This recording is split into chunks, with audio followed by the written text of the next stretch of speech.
Oh, welcome to, we're going to call this 5. I'm pretty sure it's 5.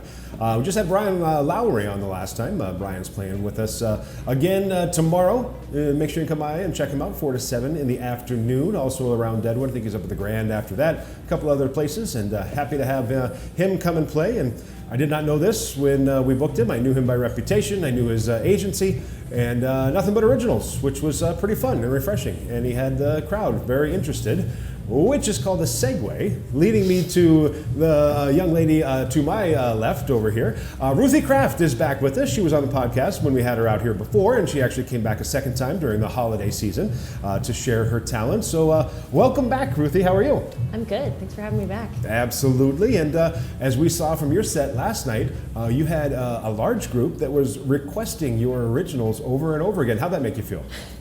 That was cool. That was really unexpected because usually it's a lot of like Freebird Yep. and you know any Janis Joplin? No, it was really awesome. It made me feel special that people were enjoying my music. It was like, all right, sure, another one. Absolutely. And obviously with 4 hours in a bar type setting, there are the songs that they will know as well. Yeah. Decades and decades. I mean, there was some Fleetwood Mac in there. Of course, you had some Radiohead and just all over the place. When you do a typical show like this, more of a bar gig type of thing, is there one of those that really stands out, one of those covers that you're like, all right, I can't wait to get this one out there again? Yeah, Dreams by Fleetwood Mac always does really well.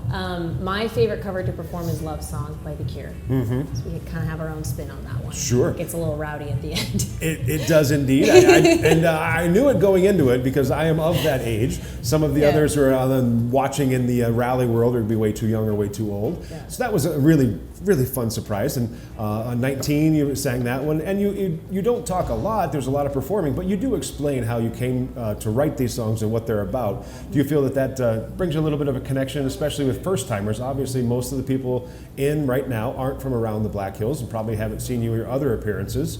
So how does that make you feel when they bond with what you're talking about? Yeah, 100%. I started learning that a few years ago, just explaining and introducing my songs and the impact that can have rather than just saying, okay, hit it, boys, let's go, and going into the song. They don't know if it's a cover or an original. Sure. They don't know. They can't always pick out the words. Sometimes it's kind of noisy in the venues. And so it was actually here at Deadwood last year. Last year was really hard for me, last summer. And I actually had to cancel my tour, so my full band was not able to come up here and perform. So I did it acoustic. And really not feeling it, to be honest with you. That day was really hard. Sure. And it was one of those, it was just hard to put my pants on kind of days. Yep. So, but I got here, I was like, all right, let's do it. I'm a singer, no excuses. And I introduced my song 19, and I played it just acoustic on the ukulele. And I was like, probably nobody cares, nobody's gonna care about my story. And I shared the story. And during the break, I met a woman in the bathroom who came up to me and like took me by the shoulders and was like, thank you so much for playing that song. I also got married when I was really young, and I related to a lot of the things you were saying. And she like told me her whole life story and everything. It was just this beautiful moment of just connecting with a stranger through the power of music. So, awesome. Yeah, I love when that happens. It's very beautiful. good. And you have a lot of powerhouse songs in there as well. I don't remember what you opened with. What were the first or second song last night? Just absolutely wailing on it, and all of a sudden, well, of course, we got the door wide open. It's rally time, and just the heads are turning. Like, what the hell is going on in there? Do you prefer that style of really out there, energetic, or do you prefer more of the like introspective, personal songs, or is it just how you're feeling for the day? Yeah, it really depends on how I'm feeling. I love a mixture of both. I think a good set for me has both those low, calm ones, and then also the ones where we can show off, me and the band. And so, sometimes there are just songs and there are moments where I'm like, man, I just gotta yell about it. Sure. And those kind of songs, like at the end of Love Song, perfect opportunity for me to just get it all out. You know what I'm saying? Awesome. Yeah. Yep, absolutely. And you mentioned last night that you've come to Sturgis many times before. Where else can they catch you while you're up here for this year? So we played here twice, and then we're on the 7th. We're playing at Sicky's Garage for bike night in Rapid City, and then I'm doing a few acoustic shows. I'm going to let the band go back home, and I'm going to be playing at Shipwrecks, and I'll be playing at Tinderbox, I think. I'll have to shoot. Tinderbox sounds right. Yeah. I'm definitely playing 2 nights at Tinderbox for sure. So that is, please hold. Okay, August 8th at Shipwrecks, and then August 9th and 10th at Tinderbox. There you go. So in Rapid City. Yep, you can check those out as well. And you said that you're sending the band home. Where's home? Austin, Texas. Yeah. Very cool. And been with these band members for a while, relatively new project, or how do they fit into your scheme of performing? Yeah, my oldest member right now is Jim, my guitar player. He's been with us 2 years, and then bass player has been with us for about a year, and then the drummer is actually a sub, which is amazing because he's absolutely crushing it. But he's a good friend of ours, so I'm incredibly grateful for them. They're a great group of guys, and I've gotten really close with them. Sure. Well, and if something were to happen and you need another sub, well then, the preacher over there. Your current drummer said, I really don't like you. Are you a drummer? Oh, good to know for when I come back. Good to know. Absolutely. So you can check her out, Ruthie Craft. That's Ruthie Craft. All of her stuff is up there, and of course streaming everywhere. Yep. A number of videos out there as well. And then let's see, it's August, so you're going to head back down south. What's the rest of the year look like?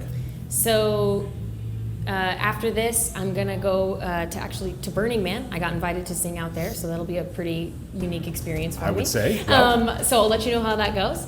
And then after that, I'm releasing my EP on September 7th. Is that the drummer? Can we yell at him? That was Red. That was my drummer. Anyways, no, love him to death. Yep. September 7th, I'm releasing my EP in Austin, Texas. We're throwing a big party.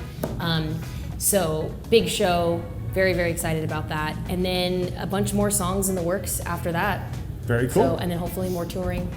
Yeah. Awesome. Sounds good. It's early in the evening here. Ethan will throw this up very soon. So if you're in and around the Deadwood area, come on by. Deadwood Tobacco Company, the venue at 715 Main Street. Ruthie and her band will be here till after 11. We'll see how it goes. Having a great time. Of course, Sticky's Garage in Rapid City. That's going to be Wednesday night. Head on down there for that and check out everything else that she's got going on. We appreciate you spending some time.